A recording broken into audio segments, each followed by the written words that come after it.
बिस्मिल्लाहिर्रहमानिर्रहीम ला इलाहा इल्लल्लाह मुहम्मदुर रसूलुल्लाह ला इलाहा इल्ला अंता सुब्हानका इन्नी कुन्तु मिनज़ ज़ालिमीन बिस्मिल्लाहिर्रहमानिर्रहीम कुल हुवल्लाहु अहद अल्लाहुस समद लम यलिद व लम यूलद व लम यकुल लहू कुफुवन अहद बिस्मिल्लाहिर्रहमानिर्रहीम।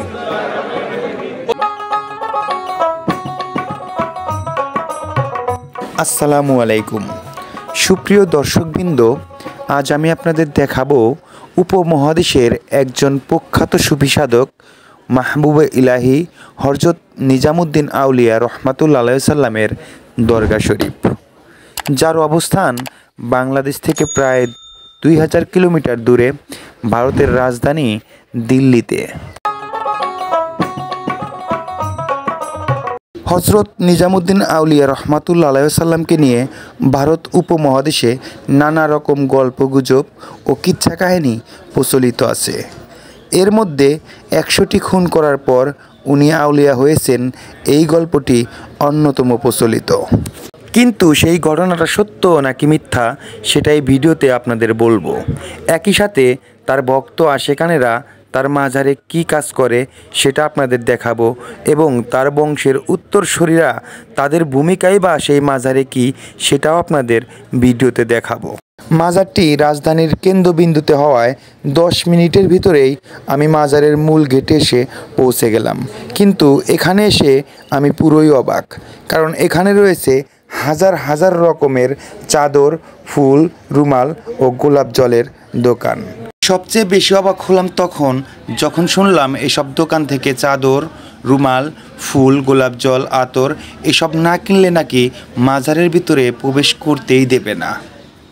শুধু তাই নয়, এসব দোকান থেকে আপনি যাই কিনবেন না কেন কিনতে হবে আপনার 2 সেট, কারণ এখানে হযরত নিজামুদ্দিন আউলিয়া রহমাতুল্লাহ আলাইহি সাল্লামের মাজারের পাশাপাশি আরেকটি মাজার রয়েছে, সেটা হলো হযরত আমির খসরু রহমাতুল্লাহ আলাইহি সাল্লামের মাজারও। যার কারণে আপনি যাই কিছু দেন না কেন 2 কবরে 2 সেটই দিতে হবে। আপনি এক কবরে দিবেন, অন্য কবরে দিবেন না, তা হবে না। যার কারণে আপনার 2টি সেট কিনতে হবে এবং 2 কবরে 2টি সেট দিতে হবে। এসব দোকানের ঝামেলা শেষ করে 5 মিনিট সামনের দিকে এগিয়ে যেতেই পৌঁছে গেলাম মূল মাজার চত্বরে। প্রথমেই চোখে পড়ল হযরত নিজামুদ্দিন আউলিয়া রহমাতুল্লাহ আলাইহি সাল্লামের শিষ্য, সে সময়ের বিখ্যাত কবি হযরত আমির খসরু রহমাতুল্লাহ আলাইহি সাল্লামের মাজার।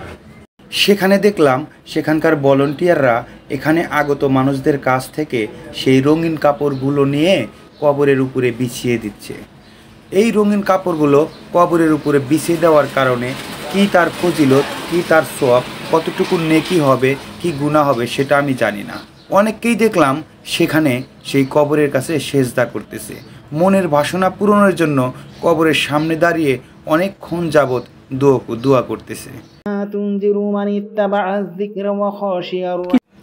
হযরত আমির খসরু রহমাতুল্লাহ আলাইহি সাল্লামের কবর দেখার আনুষ্ঠানিকতা শেষ করে আপনি যখন হযরত নিজামুদ্দিন আউলিয়া রহমাতুল্লাহ আলাইহি সাল্লামের মাজার দেখার জন্য সামনের দিকে এগিয়ে যাবেন, তখনই বাজবে মূল বিপত্তি, অর্থাৎ তখনই আপনার চোখের সামনে ভেসে উঠবে অন্য রকমের সমস্যা।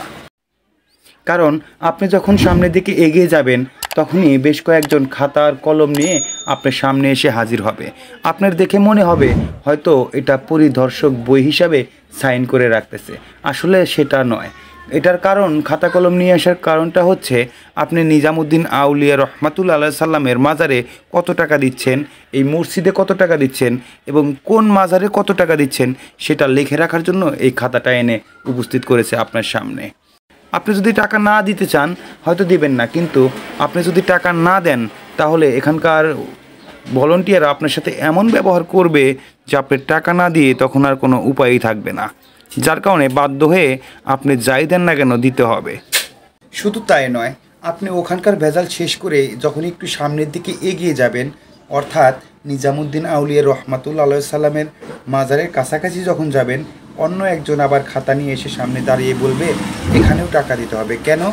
আপনি যদি বলেন যে আপনি সামনে টাকা দিয়ে এসেছেন, বলবে যে সামনে যখন দিয়েছেন এখানেও তাহলে দিতে হবে। আপনি যদি ওখানে 100 টাকা দেন বা 200 টাকা দেন, তখন বলবে দেখেন এটা নিজামুদ্দিন আউলিয়ার মাজার, একে মাত্র আপনি 100-200 টাকা দিচ্ছেন, বেশি করে দেন ভাই। আপনি যদি টাকা না দেন তাহলে ওনারা আপনার সাথে এমন তুচ্ছ তাচ্ছিল্য ব্যবহার করবে যে আপনি নিজের মান সম্মান রক্ষা করার জন্য সেখানে টাকা দিতে আপনি বাধ্য হবেন। এখানকার ঝামেলা শেষ করে আমি যখন হজরত নিজামুদ্দিন আউলিয়া রহমাতুল্লাহ সাল্লামের মাজারের সামনে গিয়ে পৌঁছালাম, সেটা দেখে আমি পুরোই অবাক। এটা হলো নিজামুদ্দিন আউলিয়া রহমাতুল্লাহ সাল্লামের মাজার শরীফ, বা এটাই নিজামুদ্দিন আউলিয়া রহমাতুল্লাহ সাল্লামের কবর। হজরত আমির খসরু রহমাতুল্লাহ সাল্লামের কবরে যেরকম মানুষ সেজদা করতেছে, ঠিক নিজামুদ্দিন রহমাতুল্লাহ সাল্লামের কবরের পাশেও মানুষজন সেজদা করতেছে এবং নানা রকম ফুল দিয়ে, চাদর দিয়ে কবরটাকে ঢেকে রাখতেছে। ফুল দিয়ে কবরের উপর পাহাড় বানায় ফেলাইছে, আর চতুর্পাশে দাঁড়িয়ে মনোবাসনা পূরণের জন্য মানুষ নানা রকমের দোয়া করতেছে। এসব দেখার পর আমার একটা জিনিস মনে হলো, মানুষ মসজিদে গিয়ে আল্লাহর পায়ে সেজদা না করে কবরের কাছে এসে কবরে সেজদা করে আর কবরের দেয়ালের সাথে সুতা বেঁধে কি চায় আর কি পাওয়া যায়, এটা কি জায়েজ নাকি না জায়েজ সেটা সম্পর্কে আমি মন্তব্য করতে চাই না, কারণ ইসলাম সম্পর্কে অতটা জ্ঞান আমার নেই। এটা আপনারা কমেন্টে জানাতে পারেন এটা ঠিক হচ্ছে নাকি ঠিক হচ্ছে না। আমি শুধু নিজের চোখে যা দেখলাম সেটাই আপনাদের বললাম।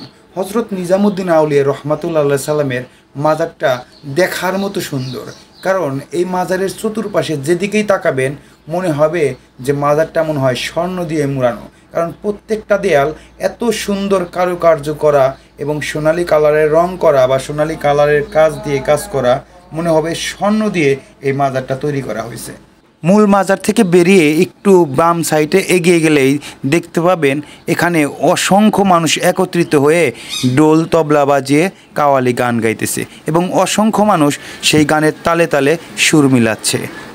আর একটু পরে দেখতে পেলাম কয়েকজন ভিআইপি মানুষ যখন আসলো, কিছু মোটা অঙ্কের টাকা হাদিয়ে দেওয়ার পর সেখানকার যে মূল খাদেম ছিল তাদেরকে সাথে নিয়ে কবরের সামনে গিয়ে দোয়া করতে লাগলো। লম্বা একটা মোনাজাত ধরছিল, সেই মোনাজাতটার কিছু অংশ আপনাদের দেখাচ্ছি।